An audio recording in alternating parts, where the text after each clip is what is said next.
मेरे पति जब भी काम से घर आते तो उनके पूरे शरीर पर खरोंच के निशान होते और एक थैली में औरतों के फटे हुए कपड़े होते थे। मैं जब भी उन कपड़ों के बारे में जिक्र करती तो वे घबरा से जाते और हमेशा उन कपड़ों को छूने से मना करते थे। एक दिन मैंने उनका पीछा किया। उसके बाद मैंने जो देखा उसे देखकर तो मेरी रूह कांप गई। मैंने देखा कि वो तो मेरा नाम रीमा है। मेरी शादी पंकज से 6 महीने पहले हुई थी। पंकज ज़्यादा अमीर नहीं था। जमीन जायदाद ना होने की वजह से पंकज एक छोटी मोटी नौकरी करके ही घर चलाता था।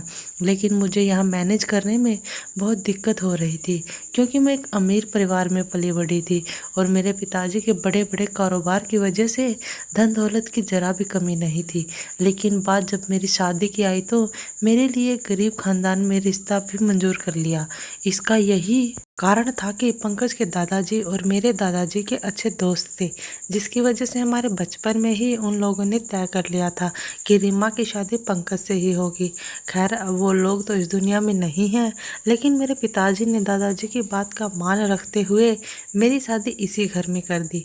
मैंने और मेरी माँ ने बहुत कोशिश की थी कि ये रिश्ता ना हो, लेकिन मेरे पिताजी के आगे हमारी एक न चली। आखिर चलती भी कैसे। हमेशा से पिताजी का गुस्से वाला स्वभाव हम लोगों पर भारी पड़ता था।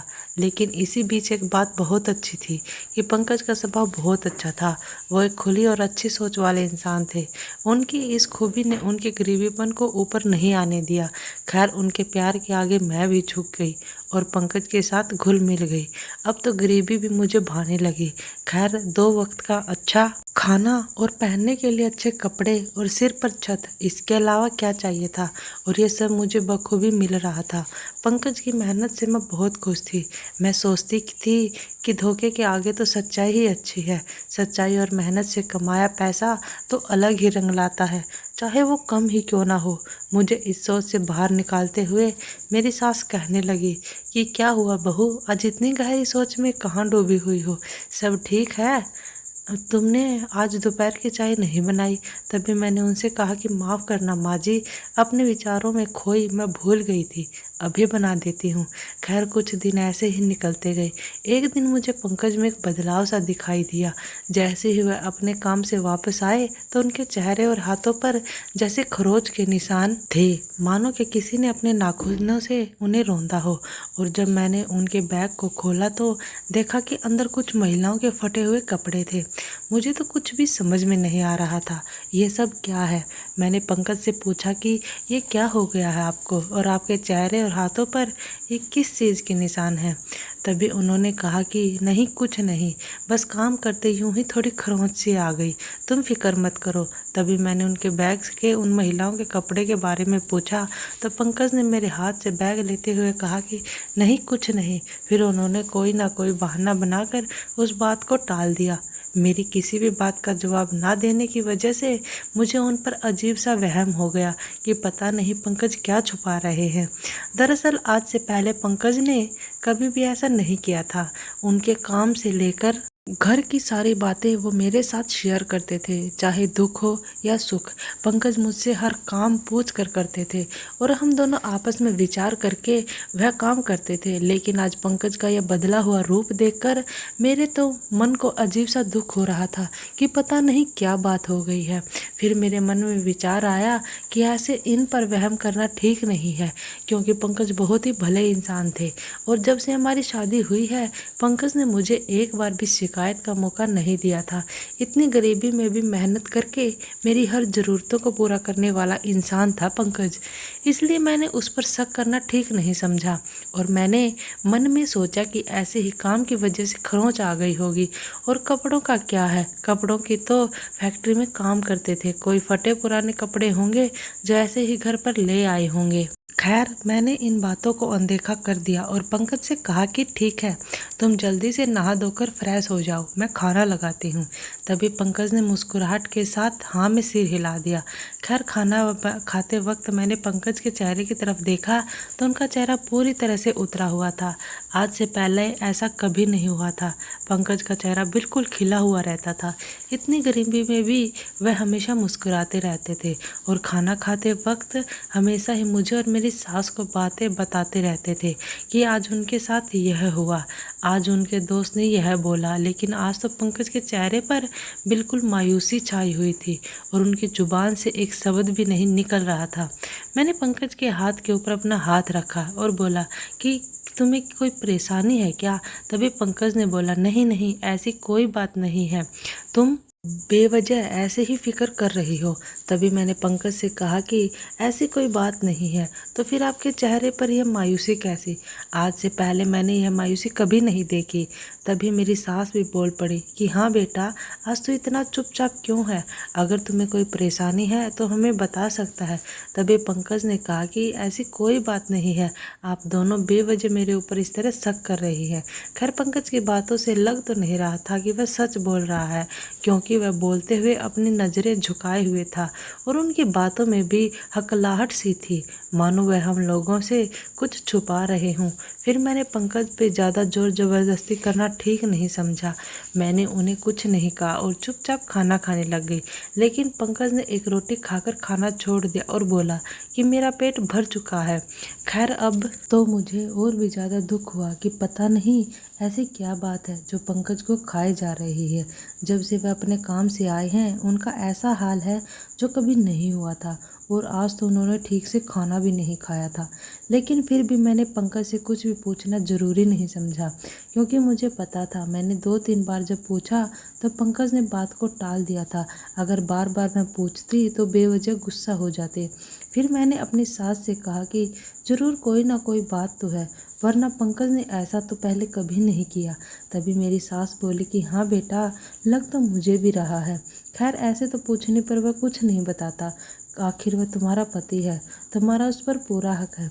इसलिए कमरे के अंदर तुम मुझसे प्यार से सब कुछ पूछना, वह तुम्हें ज़रूर बता देगा।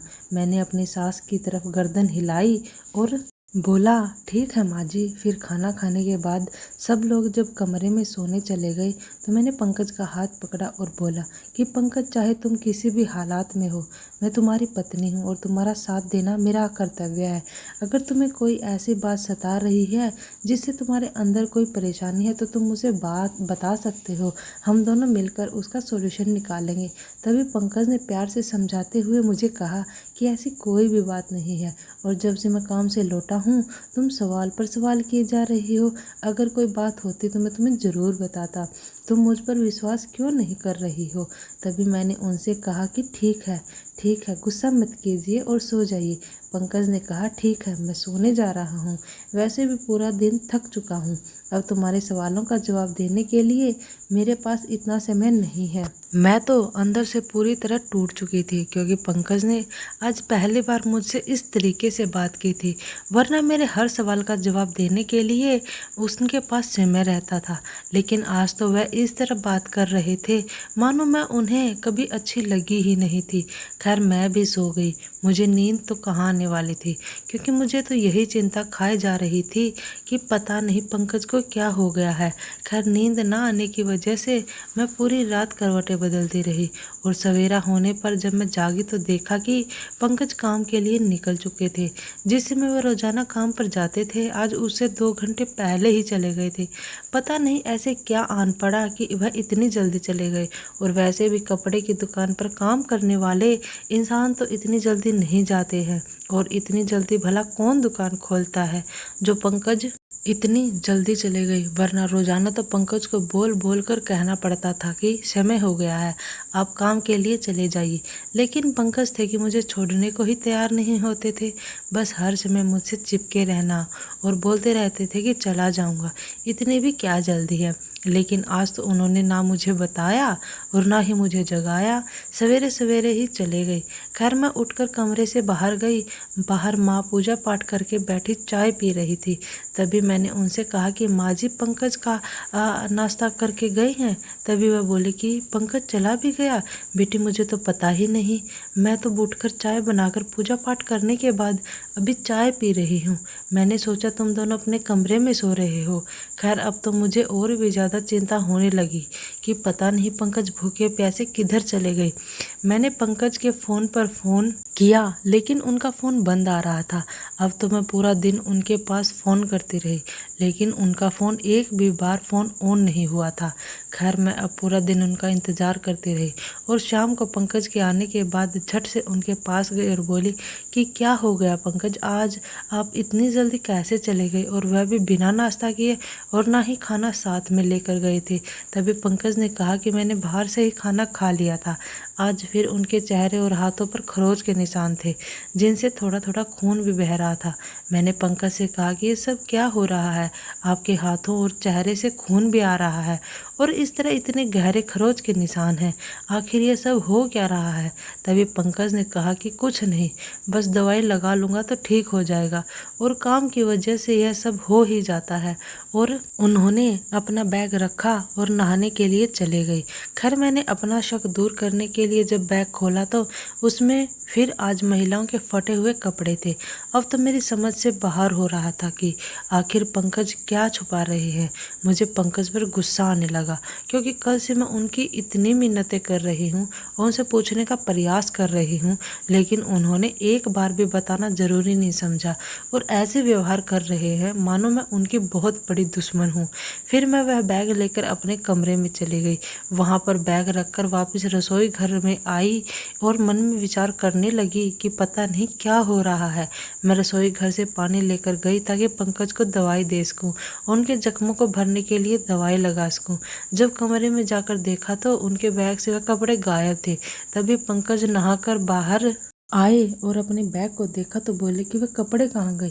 मैंने पंकज से कहा कि मुझे क्या पता कहाँ गए, जब मैं रसोई घर में गई थी तब तो इसके अंदर ही थे, लेकिन जब वापस आई तो मैंने देखा कि इसके अंदर कपड़े नहीं थे।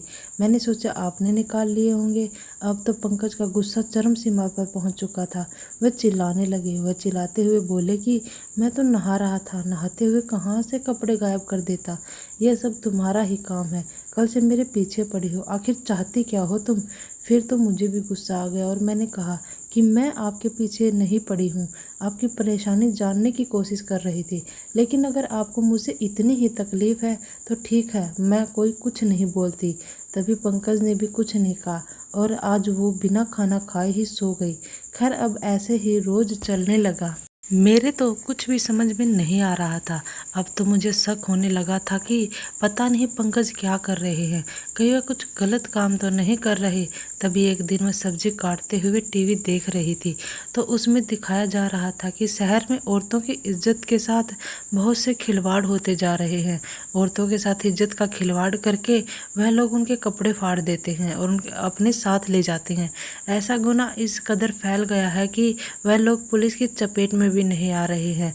तभी अचानक से मेरा ख्याल पंकज पर गया, क्योंकि पंकज के चेहरे और हाथों पर तो इसी तरह के निशान थे जैसे किसी के साथ ज़बरदस्ती करने पर लड़कियों के नाखून के होते हैं, और उनके बैग से भी फटे कपड़े होते थे और पंकज की बातों से सरेआम झूठ लगता रहता था। और वह तो एक कपड़े की दुकान में काम करते थे, और कपड़े की दुकान में भला उनके निशान कहाँ से लग जाते हैं। खैर अब तो मुझे पूरा यकीन हो गया था कि पंकज कुछ तो कर रहा है। तभी मैंने सोचा कि क्यों ना पंकज का पीछा करके सब कुछ पता लगाया जाए, तभी दूध का दूध और पानी का पानी हो जाएगा। मैंने यह बात अपनी सास को नहीं बताई, क्योंकि मैं उन्हें परेशान नहीं करना चाहती थी, और मैंने मन में विचार किया कि कल मैं ये सब पता करके ही रहूँगी। खैर आज पंकज जब काम से आ गए तो मैंने उनसे ना कुछ पूछा और ना ही उनसे कुछ कहा, सीधा उन्हें खाना देकर सो गई। शायद मेरे बदले बदले स्वभाव के कारण पंकज को भी बुरा लगा होगा, लेकिन उन्होंने मुझे मनाने की जरा भी कोशिश नहीं की। तभी मेरे मन में आया कि मनाएं भी क्यों, पूरा दिन यह गंदी हरकतें जो करते हैं, इन्हें क्या पड़ी है इस चीज़ की। जब से मेरी शादी हुई है तब से आज तक मैंने पंकज के ऊपर कभी इस तरह के विचार नहीं किए थे। मुझे अपनी किस्मत पर नाज हो रहा था कि भले ही गरीब खानदान है, लेकिन इतनी इज्जत और प्यार करने वाला पति देकर मेरी ज़िंदगी ही बदल दी। मैं तो बार बार अपने अच्छे कर्मों को याद कर रही थी और भगवान का धन्यवाद करती थी, लेकिन खैर अब उनकी यह हरकत देखकर तो मेरे मन से पंकज के लिए जो आदर और इज्जत थी वह उतरे जा रही थी। फिर मैंने अपने मन में विचार किया कि अब तो आज रात की ही बात है, कल सवेरे तो सारा मामला सामने आ ही जाएगा। खैर दूसरे दिन जब पंकज काम के लिए निकल गए तो मैं भी उनके पीछा करते हुए उनके पीछे चल पड़ी। थोड़ी ही दूरी पर जाकर पंकज एक गाड़ी में बैठकर चले गए। तभी मुझे लगा कि शायद वो अपने किसी दोस्त के साथ गाड़ी में बैठकर अपने काम पर चले गए होंगे। तभी मैंने एक रिक्शा किया और उनकी दुकान पर जाकर देखा जहाँ पर वह काम करते थे। वहाँ पर जाकर देखा तो मुझे वहाँ पंकज कहीं पर भी दिखाई नहीं दिए। मैंने उस दुकान के मालिक से पूछा कि मेरे पति पंकज अभी तक नहीं आए क्या? तभी वह कहने लगी कि आपका पति आता कहाँ है, पिछले 10 दिनों से पंकज हमारी दुकान पर नहीं आ रहा है। जब हम लोगों ने उसे फ़ोन करके पूछा तो उसने बोला कि मेरी माँ की तबीयत खराब है, इसलिए मुझे 10-12 दिन की छुट्टी चाहिए, इसलिए उसकी छुट्टियाँ चल रही हैं। लेकिन आप ये सब क्यों पूछ रही हैं? तभी मैंने सोचा कि इनके सामने कुछ भी बोलना ठीक नहीं है। तभी मैं बहाना बनाते हुए बोली, हाँ मैं तो भूल गई थी, माफ़ करना साहब। ऐसा कहकर मैं चली आई। अब तो मेरे मन में पूरी तरह शक बढ़ चुका था कि पंकज ज़रूर झूठ बोल रहे हैं और वह फटे हुए कपड़े और उनके चेहरे और हाथों पर वह निशान साफ बयां कर रहे थे कि वे किसी लड़की की इज्जत के साथ खिलवाड़ करके आते हैं। और अब तो मेरा शक पूरी तरह साफ हो चुका था क्योंकि वह दुकान पर भी नहीं आते थे। हम लोगों से वह दुकान का कहकर निकलने के बाद पता नहीं लड़कियों के साथ क्या क्या करते हैं। उनकी इज्जत की नीलामी करते हुए जरा भी उन्हें शर्म नहीं आती। मैं तो अपने मन में पंकज के लिए पता नहीं क्या क्या विचार किए जा रही थी। मेरी आंखों से आंसू रुकने का नाम ही नहीं ले रहे थे। मैं बार बार अफसोस कर रही थी कि कितने दिन पंकज ने जो नाटक किया था मेरे साथ अच्छा बनने का, वह टूट कर पूरी तरह चूर चूर हो चुका था। अब तो मेरे मन में पंकज के लिए इतनी ज़्यादा नफरत भर गई थी कि मैंने विचार कर लिया कि मैं इस इंसान को तलाक दे दूंगी। जो इंसान औरतों की इज्जत खराब करते हुए जरा भी पीछे नहीं हटता, वह मेरी इज्जत क्या कर लेगा? और कल को हमारी बेटी भी तो होगी। और मैं नहीं चाहती कि मेरी बेटी का बाप ऐसा हो जो लोगों की लड़कियों की इज्जत के साथ खिलवाड़ करता हो। फिर मैं अपने घर की तरफ चल गई। मेरी सास ने जब पूछा कि कहाँ गई थी बहू, तो मैंने उन्हें कुछ नहीं बताना ज़रूरी समझा और सीधा अपने कमरे में जाकर रोने लगी। और अपनी किस्मत पर नाच करने वाली मैं आज अपनी किस्मत को भी कोस रही थी कि पता नहीं मैंने क्या बुरे कर्म कर दिए जो मुझे इस इंसान का साथ मिला।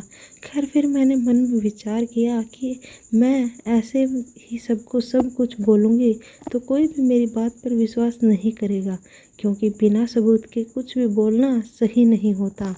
इसलिए मैंने सोचा कि कल मैं पंकज का बिल्कुल पीछा करते हुए जहाँ पर वह जाता है वहीं जाकर देखूंगी और सारा कुछ फ़ोन के कैमरे में रिकॉर्ड करके ले आऊँगी और सबके सामने उनका राज खोल दूँगी।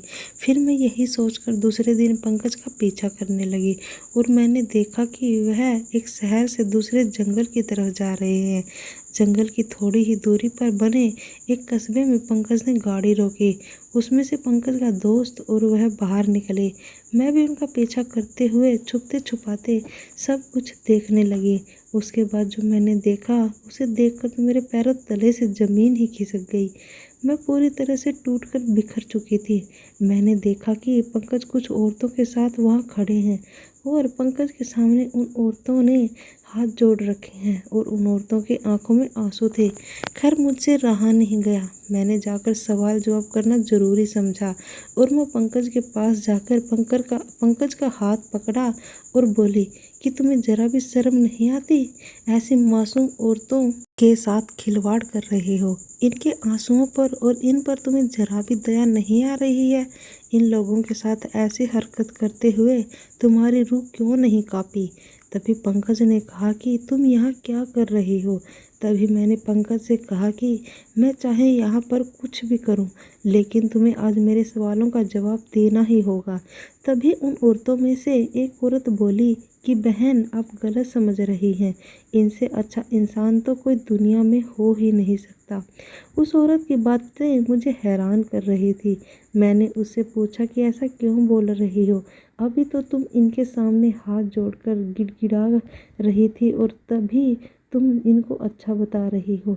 तभी वह औरतें बोली कि दरअसल हमारी इज्जत के साथ बहुत दिनों से कुछ लोग खिलवाड़ कर रहे थे, तभी से इन्होंने हमारा सहारा बनकर हमारी मदद की। एक बार यह किसी काम से यहाँ कपड़ों की डिलीवरी करने आए थे, तभी इन लोगों ने हमारे साथ होने वाली बदतमीजी को देख लिया। उसके बाद से यह अपने दोस्त के साथ रोजाना यहाँ आते हैं और जब हम लोगों की इज्जत के साथ खिलवाड़ करने के लिए वह गुंडे लोग आते हैं तो यह लोग उनका सामना करते हैं। तभी इनके चोट भी लग जाती है और हम लोगों के साथ खिलवाड़ करते समय जो कपड़े फट जाते हैं वो अपने साथ ले जाते हैं और हमें नए कपड़े दे देते हैं। फटे हुए कपड़े हम लोगों को नहीं देते क्योंकि ये नहीं चाहते कि हमारे पतियों को इस बारे में पता चले, क्योंकि हम जिस शहर कस्बे में रहते हैं वहाँ पर बहुत ही छोटी सोच के लोग रहते हैं, वह हमें ही गलत साबित कर देते। हम लोग यहाँ पर बुनाई का काम करते हैं और हम लोग इसी डर के मारे अपने परिवार वालों को नहीं बताते थे कि पता नहीं हम लोगों के बारे में सब क्या सोचेंगे, और इसी का फ़ायदा उठाकर उन गुंडों लोगों ने हमारे साथ रोज़ाना ऐसा करना शुरू कर दिया। तभी आपके पति और इनके दोस्त ने हम लोगों की इतनी मदद की कि शायद भगवान का फरिश्ता ही समझें। यह लोग अपनी जान पर खेलकर हमारी मदद करते हैं और हमें हर रोज़ नए कपड़े देते हैं, क्योंकि उन लोगों के साथ हाथापाई में हमारे कपड़े पूरी तरह फट जाते हैं। इन लोगों ने पुलिस के साथ मिलकर उन गुंडों को पकड़वा दिया और आज यह लोग हमें यह बताने के लिए ही आए थे, इसलिए हम लोग इनके सामने हाथ जोड़कर धन्यवाद कर रहे थे और इसी खुशी के साथ हमारी आंखों में आंसू आ गए थे। अब तो पंकज की सारी सच्चाई मेरे सामने आ चुकी थी। मुझे अपनी सोच पर घिन आ रही थी कि मैं इतने मासूम और सच्चे इंसान के ऊपर ऐसा शक किया था जो कभी भी करना सही नहीं था। पंकज हमेशा से ही अच्छा काम करते आ रहे थे और मुझे हमेशा से ही खुश रख रहे थे। मुझे पंकज पर विश्वास करना चाहिए था, लेकिन मैंने तो अपनी गंदी सोच के चलते इन पर पता नहीं क्या क्या शक कर लिया और बिना सोच विचार किए और बिना पूरी बात का पता लगाए पंकज के ऊपर ऐसे आरोप लगा दिए। मुझे तो भगवान भी माफ़ नहीं करने वाला। मैं पंकज के सामने हाथ जोड़कर खड़ी हो गई और बोली कि मुझे माफ़ कर देना, मेरी गलती माफ़ी के लायक नहीं है, लेकिन आपको जो सज़ा देनी है वह दे सकते हो। तभी पंकज बोला कि इसमें तुम्हारी कोई गलती नहीं है। जब इंसान चोरी छुपे ये सब काम करता है तो सामने वाले को शक हो ही जाता है। खैर थोड़ी बहुत गलती मेरी भी है, मुझे तुम्हें बताना चाहिए था, लेकिन मुझे भी माफ़ कर दो। मैं तुम्हें परेशान नहीं करना चाहता था, इसलिए तुम्हें कुछ भी बताना ठीक नहीं समझा। खैर मैं पंकज के गले से लग गई। अब मेरी आंखों में खुशी के आंसू थे कि मेरा शक भी दूर हो चुका है और खुदा ने मुझे इतना अच्छा पति देकर मेरी सारी ज़िंदगी संवार दी।